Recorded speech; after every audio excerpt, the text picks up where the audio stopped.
Welcome to Elevate Springfield, where we will dive into strategies and stories that help you rise to your full potential. Each episode, we'll talk about how you can take intentional steps to elevate your life and your business while making a meaningful impact on those around you. Along the way, we're going to bring in the change makers from our community that are already elevating.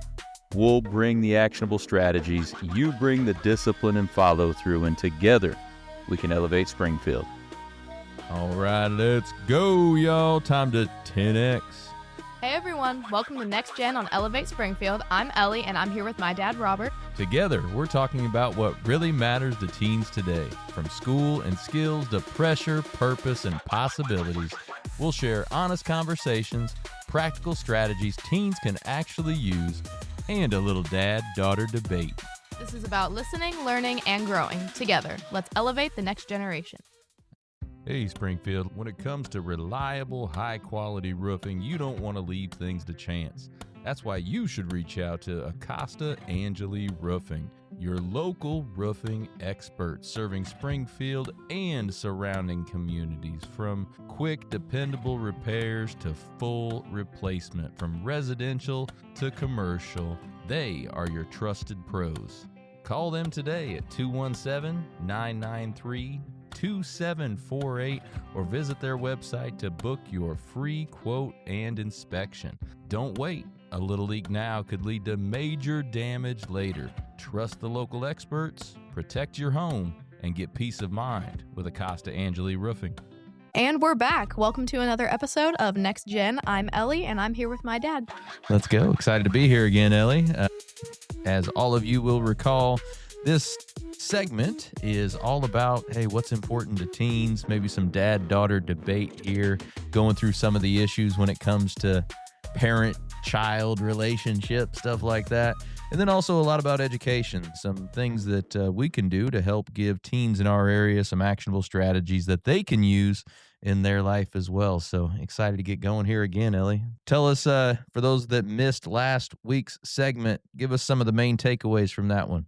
Yeah, okay. I'm glad you asked that because I honestly wanted to reiterate something that I said in the last episode. In the last episode, we talked a lot about confidence, and I really liked when I said that when people are talking about confidence, it's usually gives the impression that it's not okay to feel something negatively about yourself. And I just don't think that's true. I really stand by the fact that it's okay to feel that way and it's okay to have those feelings. Don't let it take over you and your entire mood, but it's okay for those to exist there because it takes a whole lot more energy to pretend they're not there and to neglect your own feelings and be like, okay, well, I'm supposed to be confident, so like I just can't. I don't have those feelings. I don't think that. No, I don't, because I'm confident. I can't think that. Like, yes, you can. You don't have to just act like it's not there. But when I said that, I was like, okay, wait, I'm kind of cooking. Hold on.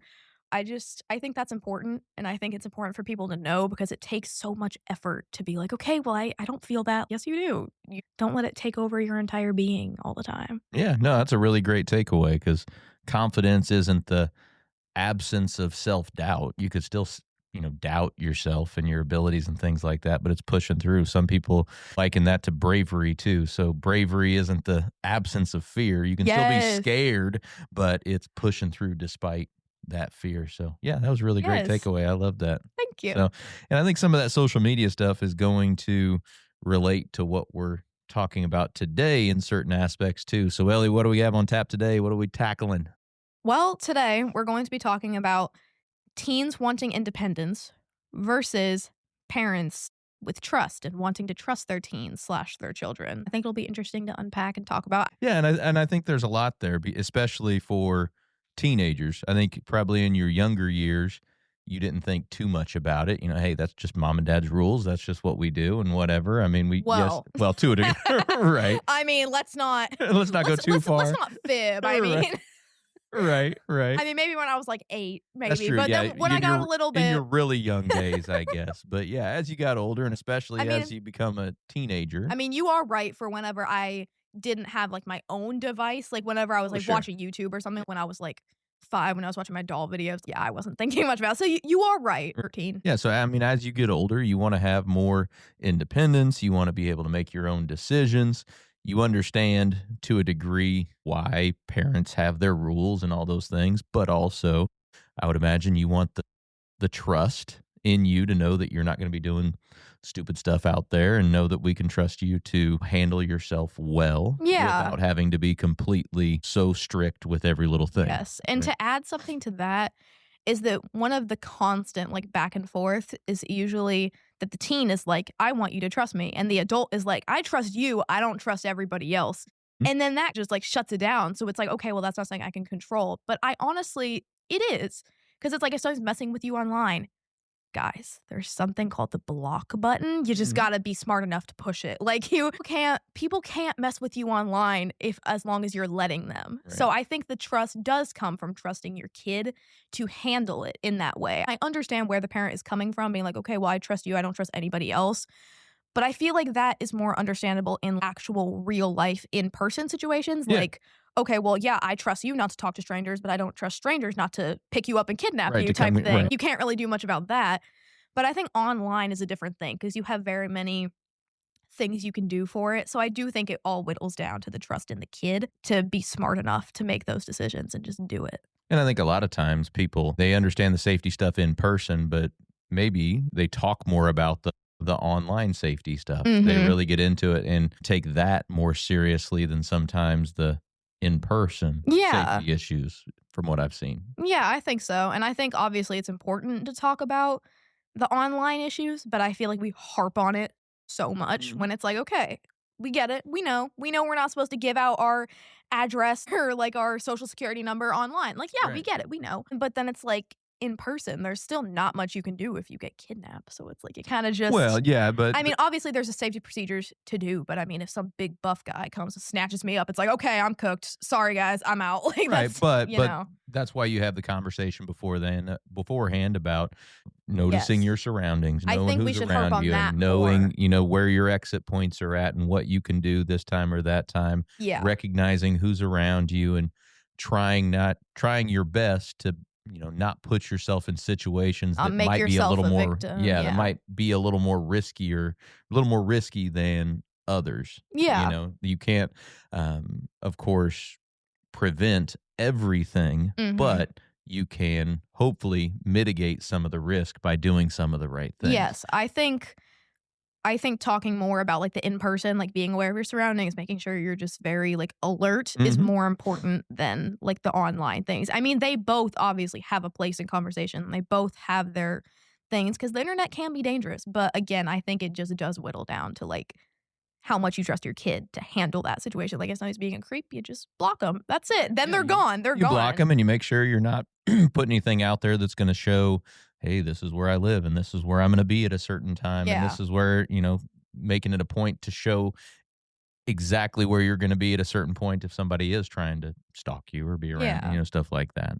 So, but with the in-person stuff, we talk about that pretty Mhm. regularly, when you're going to do something to make sure that you're, if you're at a restaurant or if you're at somewhere, hey, know where the exit points are at, know where you can get out if you need to.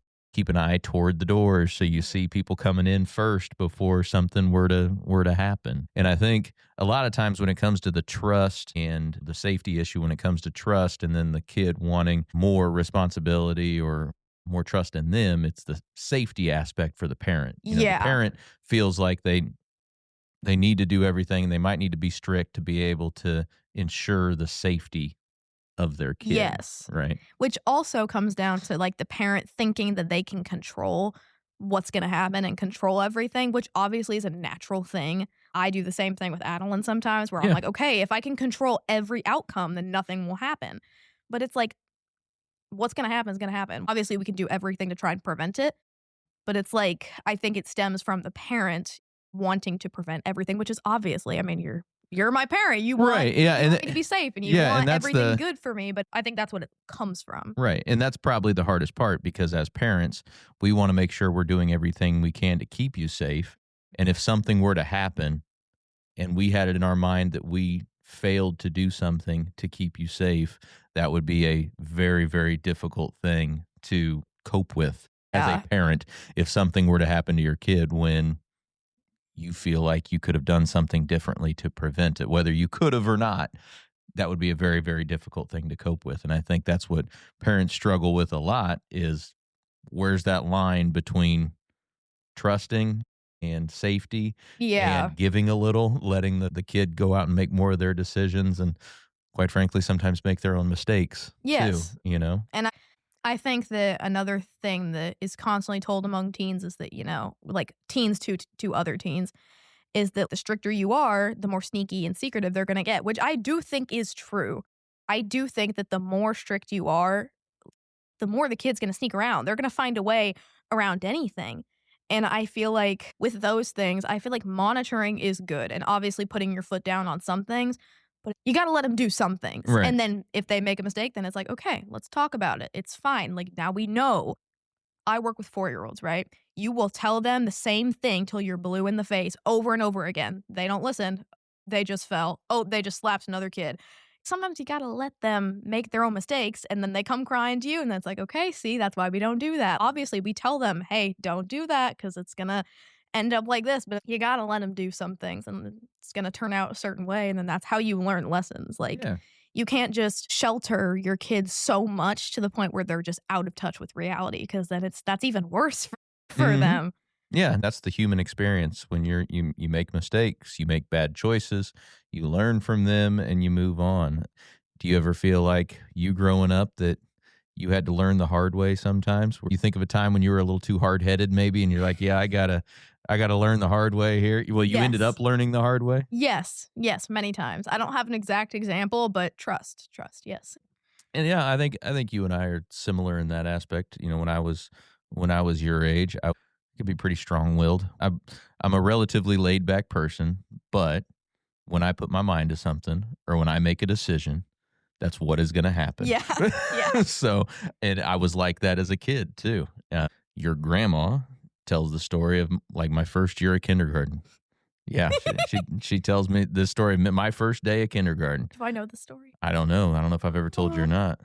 She might have. It's not the black sheep story. No, it's not. Nope, it's not the black sheep in the play story. Nope, that's a different one for another Another episode. day. We'll touch on that But another day. she might have told you this one. She likes to tell it. But my first day of kindergarten, for whatever reason, I had it in my mind that I am just not going to school. It's just so, and I walked there, I threw a fit, and it's just not happening. I'm not going to school. I drug my feet, and so when she would always say that when I put my mind to something, there was no changing my mind, no matter what she said. So I had to learn for myself whether that was a right or wrong decision. Now that was a small thing. Did you end up going to school?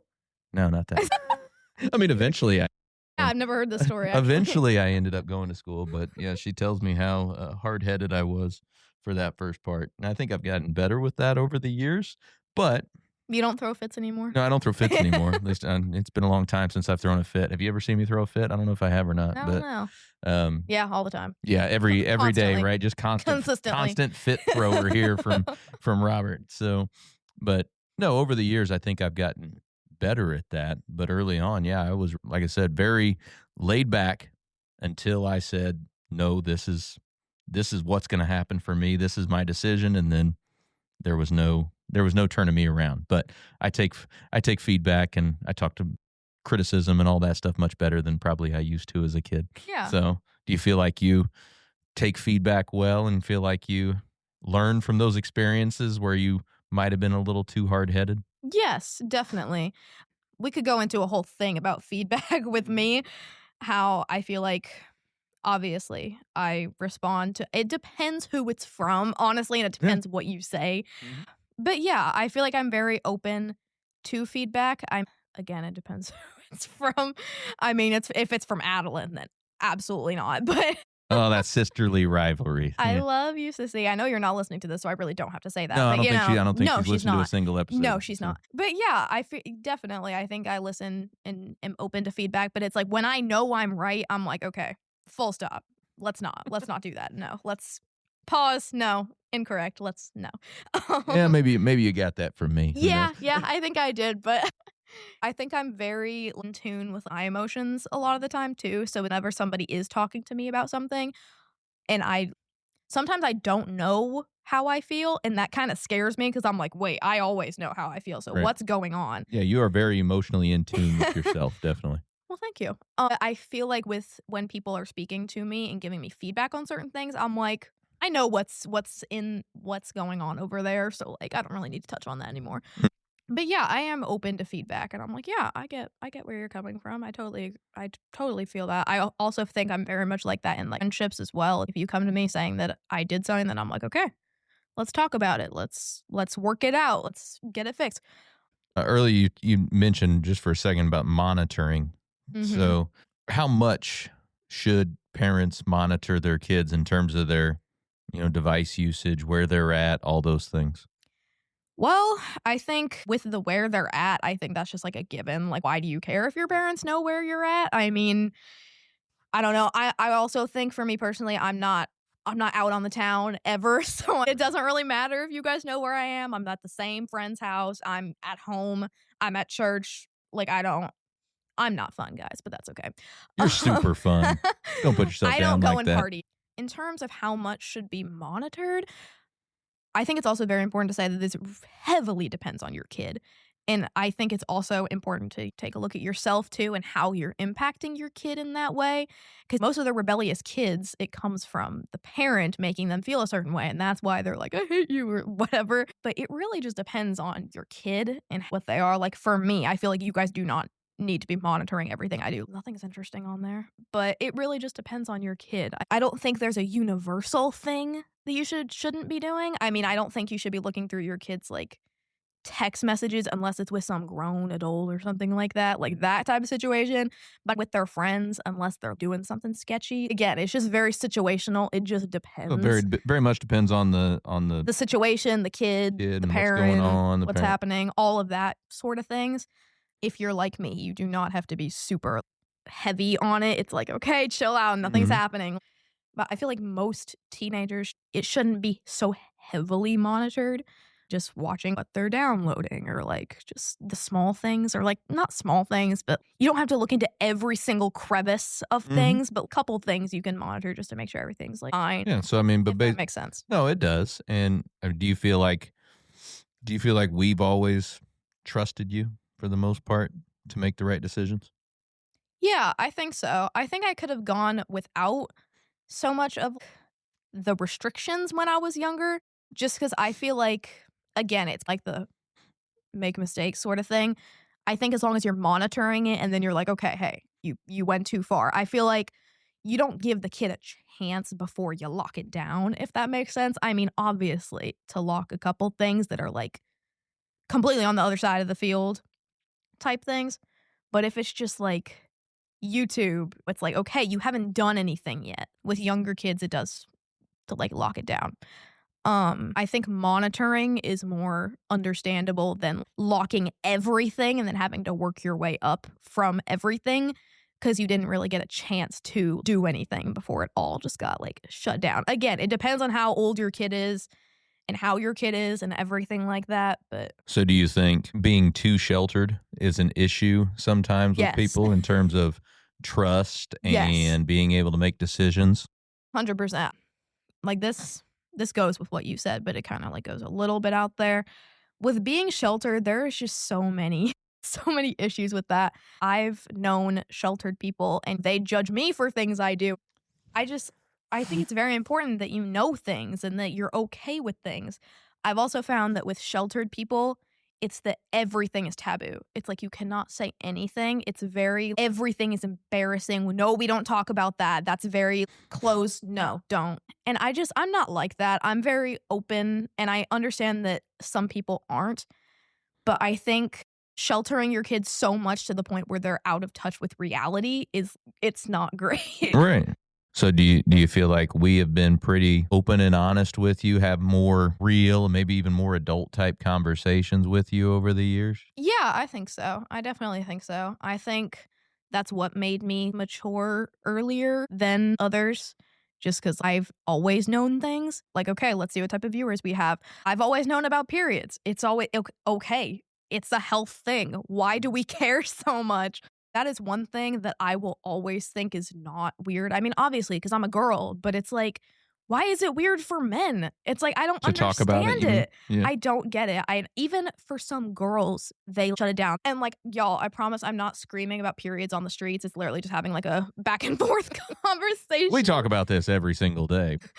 It's literally just like bringing it up or something. I think it should be normal. If you're not feeling well, you'd be like, oh yeah, period cramps. Like, because it's also like, if you say you're sick, then people aren't going to want to be around you because it's like, oh crap, she's contagious. Like, no, it's just period cramps. I remember I was having an interaction with somebody a few weeks ago, and I had said, yeah, I'm feeling kind of sick, and then I was like, he's gonna think I'm actually sick. You're gonna I'm give like, him the wait, flu. hold on, pause.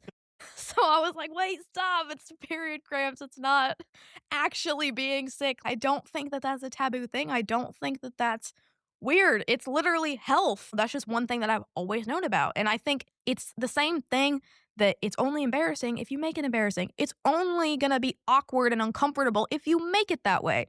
You frame it in a certain way, and that's how it's going to be. So if you frame it as like, oh yeah, that's that. Okay, move on. No, and absolutely. And I feel like, I don't know if you do, but I feel like we've been pretty open and honest about things over the years. And I do think that that's helped you mature quicker, like you said, because Yeah. when you have those conversations, and so I think one thing with kids a lot is they can get frustrated because they don't understand what's going on because somebody hasn't told them what's going on. Yeah. They haven't been completely open and honest about, hey, this is what's happening in the world, or this is what's going on, or that's Yeah. what's going on. So I think that can be frustrating for a kid, I would imagine. Yeah. Did you ever feel like that, where it's like, man, I just don't feel like I know everything? Yes. Yeah. Yes, 100%. Yeah. Like with those like uncomfortable topics, like the adult topics, if Yeah. anybody can catch my drift, I don't know what you want me to say on here, but if anybody catches my drift, it's like, okay, everybody's laughing. Everybody's talking about this. Like, what's going on? Why are you making it like taboo? Like, all you have to do is say the expectation, like, hey, this is this. We do this. We don't do this. This is not good. Then it's like, it's not a thing. It doesn't have to be so uncomfortable all the time. And going back to what you had just said, that's something that I'm working on with my 4-year-olds, is that I'm trying to talk more eloquently. Right. And just speak more normally to kids. Like, obviously, talk to kids like they're normal people. Obviously, you can dumb it down a little bit, but you don't have to do the baby talk. You don't have to do all that stuff. You don't have to like so heavily put on this huge mask. I also think that stunts development because you're putting on this entire facade for them, and then that's just stunting their development because then it's like they grow up like that. And like it's a completely normal thing, but I think it's interesting. So when we're talking about being too sheltered, I guess, you being homeschooled, I think there's probably a stereotype out there that homeschool kids are very, very sheltered. Yes. Do you think that's the case? I know it's the case with some, but do you think that's the case overall? No, definitely not overall. I definitely think it is for some. I do think it's an unfair stereotype to like think they all are, but I think there is truth in it. There is definitely some truth there. I've seen it firsthand. I just think it's an overgeneralization. So what do you want to ask me? Do you think that privacy is earned? Because that is a constant thing that older generations or the parents say a lot, is that privacy is earned. Do you think that that's the case? No, I don't think so. I think that's something that can be, the trust on that side can be easily broken if you do something, but I don't necessarily think it's a earned thing. No. Yeah.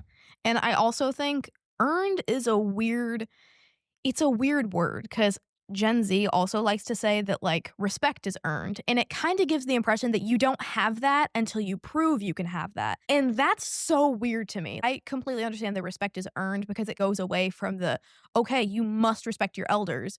Even if they're being rude to you, you have to respect them because obviously respect your elders 100%.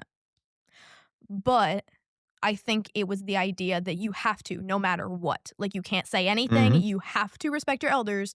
You have to respect anybody older than you just because they're older than you, and that's it. So I understand where the respect is earned thing came from because it's like, okay, well, let's just all treat everybody equally. We don't have to let anybody say whatever to me just because they're older in that sense. But I still think it's so weird because that statement is basically like respect is earned. So you're just gonna be rude to somebody before they earn your respect? Like, that's just, it's a strange thing to me. And I see the privacy thing in the same way. It's like, okay, you don't have privacy until you earn it. Or like, oh, we can just snatch it right out of your hands. Again, it's situational, especially when it's like certain privacy, oh, close your door. Again, it depends on the kid and it depends what they're doing. But closing the door is basic. This is elementary. Like, you should be able to close your door. You shouldn't be like, oh no, keep the door open. What if I'm changing? What do you mean? I deserve to have privacy when I'm doing something like that. Yeah, no, and you mentioned the respect part. I think there's two sides to that.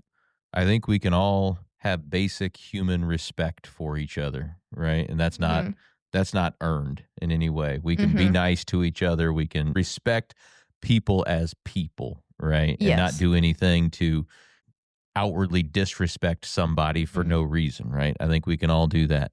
I think, to me, there is one part of respect needs to be earned in that, say, I respect your opinion, right? So, or I respect your opinion so much that I'm going to utilize it in my life, right? Yeah. I think that's different because not everybody is going to have the value that you're looking at in, say, an opinion, right? It may not be right for what you're trying to do. And I think sometimes with the respect your elders thing, I struggle with that sometimes too, because yes, it's frowned upon if you disagree, or it's frowned upon if you don't do something, or you can't really combat it at all, even in a respectful way. Because obviously, even if somebody is being combative with you or disrespecting you, you should still respect them anyway. That's what God tells us to do. Just respect, obviously, love people like how Jesus loves people. That's my ultimate goal. I think the whole respect your elders or respect is earned, it's very like black and white. It's not black and white. There's nuance to it. There's a deeper thing to it. And again, it's situational. Yeah, and I think we can almost get into a little bit of trouble with the respect your elders too much thing, because when you say respect your elders and basically do everything that they say, it can sometimes go a little far. We don't want kids just blindly following any elder just because they're older. They're older. And obviously this is different if it's your grandparent or if it's like, it course, depends. Yeah. But yes, actually that's a good point, because if we're going into the safety and independence, if we're raising kids to be like, respect any elder, that's a very different thing. It's a different thing if it's like, okay, respect your grandma, respect your grandpa, respect these people that obviously deserve respect. But if we're doing the whole respect all your elders thing, that means we got to respect all, which is, again, a safety thing. Right. Because if you're told your entire life to respect all of your elders, then it's like, okay, well, now I just got to respect this person who's taking advantage of me. I think we can run into issues with that, definitely. And I don't know if you ever felt it, but I remember thinking this way as a kid, maybe like as a teenager, older kid, I guess. But that kid, he's kind of a jerk.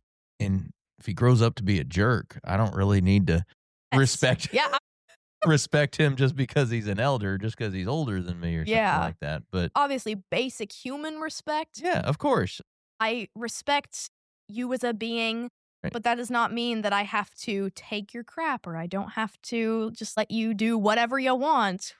Yeah, that's one that I think, maybe, I don't know that the word is struggle, but one thing that I think about, because that is one that's said by a lot of adults, is respect your elders. And when you're talking family and stuff, like you said, that's different. Yeah. But I don't know that it's just a blanket statement that we can. And again, even with family, it can be tricky too. Oh, yeah, definitely. With like, oh, respect that creepy uncle that creeps on you every holiday or something like that.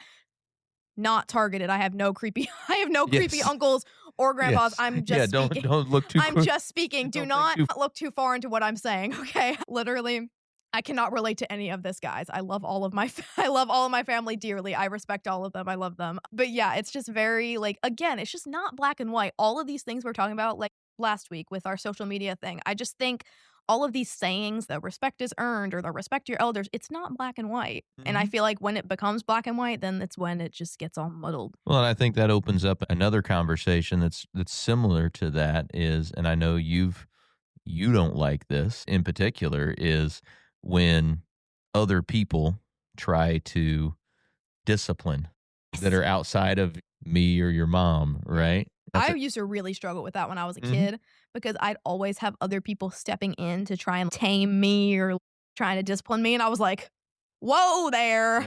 Who are you? What are Well, you I mean, doing? and sometimes people go by the, takes a village type of thing where they feel like everybody is able to say something to a kid, and I don't believe that. And again, it depends. Yeah, Situational.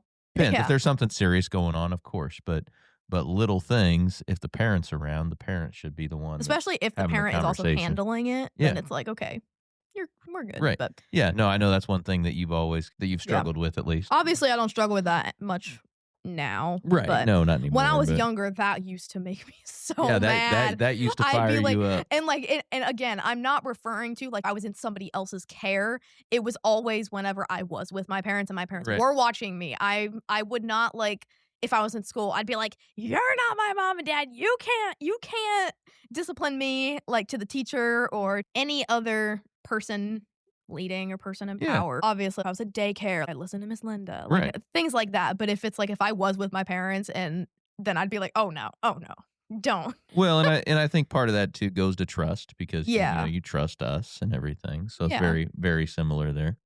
So here's another question that again goes into like the black and white sort of thing. Is trust all or nothing? Because a lot of the time with the teen, if you don't let me do everything I want, then you don't trust me.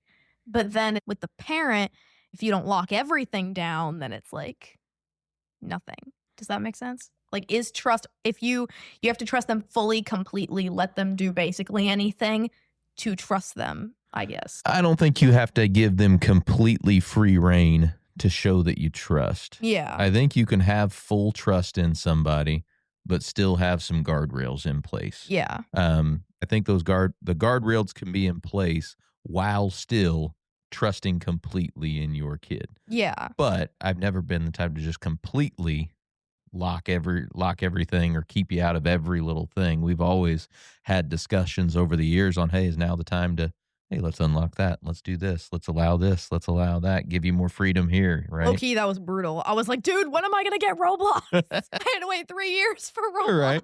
Yeah, It's I treacherous. might have waited a little bit long on that one. Yeah, maybe. It was maybe. absolutely treacherous. But I don't think it's an all or nothing thing. I think the thing that parents struggle with again is the safety aspect, the trust and the safety. Do you feel like it's all or nothing? No. No? Again, that's another one of the black and white things where it's like, I feel like people just go kind of like politics. They go super extreme on one end and the other end is super extreme and there's no place in the middle at all. And that makes me so mad because I'm like, why? This is why the world is what it is because everybody is so extreme on everything. Mhm. And I'm very much a person being like, okay, yeah, I get what you're saying. I get what you're saying too, but I don't want to agree with either of you because you guys both express your opinions in such a way that I'm like, I'm not gonna devote myself to either of Right. you. But no, I don't think that trust is all or nothing. And I feel like over the years we've had good conversations around those. You would bring it up to me, hey, I think I should be able to do this, and you'd give your reasons why, and from why whether we had that blocked and everything, and we'd have a conversation on, yeah, is now the right time to do it? Okay, then let's go ahead and do it. If you can handle that, we're going to go ahead. And there was probably some instances where we held on with the restriction too long, and there was probably some instances where we gave you free reign earlier than we potentially could have. Yeah. Would you agree there? Yeah, I would. And I think that's just all in like a time thing. You're going to grow into it anyway. I felt like the key to that is having the conversation with the parent and the kid, talking through that and figuring out where the guardrails Yeah. be. And just like communication is just such an important thing because I feel like a lot of people just shut down completely. Mhm. And it's just like, no, you're not doing this because I said so. And it's like, okay, that's not going to make me want to respect you if you don't give me any reason for anything. That's something that I do with 4-year-olds a lot. I will tell them why we're not doing something. I mean, obviously, I don't all the time. If I tell them, okay, we're not going out there right now, like Right. they don't. I think people misconstrue that a lot. When I say that, I'll be like, yeah, I explained to 4-year-olds why we won't do something. And then they're like, yeah, but they're 4. So they don't understand. Like, you just tell them no. But it's like, if I'm telling them, I'm like, hey, don't do this because this could happen. Don't do this because no, don't do that. And it's funny because people say like, oh, scare tactics. And I'm like, I'm not trying to scare them. I'm just communicating I just think it's so funny to me because I've seen so many people tell me that, be like, "Well, they're 4, just tell them no." And I'm like, "Well, I like to tell them why." And not every single time, but I mean, I work with 4-year-olds. I've worked with them for, like, Mhm. over a year, so I think I'm Yeah. good. And I think I did that a lot with you when you were little too. I always like to tell you why. I always Yeah. like to explain my no or explain my yes. I Yeah, don't know if yeah. you remember that, but I always try to do that with you. I'm trying to make a conscious effort to tell you why couldn't do that or why, yeah, let's do that and kind of be the background on stuff. And I think when I say that, I think people just see it as, like, soft. They see it as, like, "Oh, you're just being too nice." Like, no, I'm just communicating, that's really it. I just think the way that people view communication nowadays is so funny because I'm literally telling them I'm trying to use scare tactics on a kid because it's like, "Oh, don't do that or else you might, Right. like, fall off or something like that." It's like, no, I'm simply communicating with them why we don't do something. I think that's better than just saying, like, "Nope, nope," because then they're just gonna be mad at me. Well, and for us, I think me as a parent been pretty fortunate that you do communicate well. Some kids are not very open with their parents, Yeah, and I and that feel like also you is a fault of the parent most of the time. Some kids are just very, like, they don't understand their emotions either, but again, I feel like most of the time I see that, it's because of the parents and because of their trauma and just things in the household, and that's why they don't open up and communicate. Because like, they're just I kinda see it as, like, they're a brand new human. I mean, they just kinda they're okay, they're here now. I mean, they can do anything at this point. I mean, I don't wanna say they're like clay to mold, no, because 'cause they're gonna be the person they're going to be anyway, and that could be open communication or not. right. It also just has to do with your actions too, because if you're not opening up, then the kid isn't going to want to either. So you've been pretty open with us, at least I think you have. Do you think that because we gave you the space to do that, that we've been open with you and talk to you about stuff? Do you think is that why you've been open with us? Yeah, I think so, and I think ever since I was a kid too, I'd be asking mom, I'm like, "Why are the flags at half mast?" Right. Just ask And you guys would questions. tell me. It's Yeah. like it's not like, "Oh no, she's asking about the half mast flags. Abort." Like, "Oh my goodness." It's whatever. It's like, "Okay, yeah, it's because this person passed away and let's we lower the flags in sign Hmm. of respect." Like, Right. that's it. I don't know. This is really just turning into a whole, like, communication podcast, but I mean, that's really just the thing behind it is Well, that I you mean, just need to communicate. I think that's the key behind trust, right? Yeah. And being able to make your own decisions is having open and honest communication between the parent and the kid. Because if you can have the open and honest conversation, I think that trust and that, building that is going to happen in there, wouldn't you think? Yeah, and I feel like adults also just forget most of the time, adults are like, "Oh, I know you don't know this, but I used to be a teen too. Like I was a teen too." Sure. But I honestly feel like they forget that sometimes cuz I mean, I understand the whole like I don't want my teen to make the same mistakes I did, but again, think about what you were doing as a teenager. Mm. Y'all weren't doing like a ton of good things. So I mean, I just feel like it's important to like remember that and be like, okay, I was like this as a teen. And obviously I don't want my kid to be like that, but if they do a couple things then it's like, oh no, but I'll be here when they come around. I just think it's an interesting thing. Yeah. So I'm hearing overall from today, I'm hearing open and honest conversation can build trust, right? Letting kids make some of those mistakes can Mhm. be a good thing, right? I'm hearing that we can have guardrails while still fully trusting somebody. Trust and restrictions can go hand in hand if done the right way through open and honest conversation. Any last minute thoughts on decision making? Sometimes kids think they never get to make any of their own decisions. Do you feel like that at all? I feel like that's tricky because it depends on your situation and it depends what decisions you're trying to make. I feel like teens just really feel like, okay, I don't get to make many decisions, but I feel like they don't actually know what decisions they want to make. Mhm. Because I feel like they're always like, okay, my parents are just kind of stringing me along. I just do all this stuff. But I don't know how many of them actually think about, like, oh, hey, well, I would have liked to decide that specific thing. Mm. For me personally, I've never really been like, oh, well, I should have decided that. Sure. I think decisions should be again, a conversation. It depends on what it is, but I think the parent should come to the child, especially if it has to do with the child, like the child's sports, Yeah. like parents forcing the child to do sports that they don't want to do. Cause like for me, I used to do soccer because you guys put me in soccer and I liked that enough when I was a kid. And then I moved here and you guys were like, oh my gosh, you need to do a sport. And I was like, absolutely not. I'm not doing a sport. I do not want to join the soccer team here. That was my anxiety started because I was getting older. So I was like, ugh, no. And then, like, I eventually joined archery. And even if I didn't, it's like, that's okay. Like, your child doesn't need to do a sport. And that's great that you love sports, and sports do teach important lessons. But again, that should be a conversation you're having with the kid. Be like, okay, I really think it's important that you do a sport. Like, is there any sport you would be interested, or at least would you try it for one day or something like that? Mhm. Like, compromise. Like, I feel like nobody compromises anymore, ever. Everybody is so dead set on things that they want and they think. And like, I know we've already talked about how we're pretty dead set on what we think, but I still think that I do compromise quite often. Right. Even though I'm so dead set, most of the time I'm just like pissed afterwards. 'Cause I'm like, okay, I compromised, but now I'm just like upset about it. It's just important to like talk to the kid about decisions that are especially impacting them. In media, it's often portrayed that it's like, oh, we're moving. I feel like making the kid think that they have a say in the matter is also important, because even if what they want isn't going to end up happening, at least talking to them about it and be like, hey, I understand this is hard for you that we're moving across the country or something like that.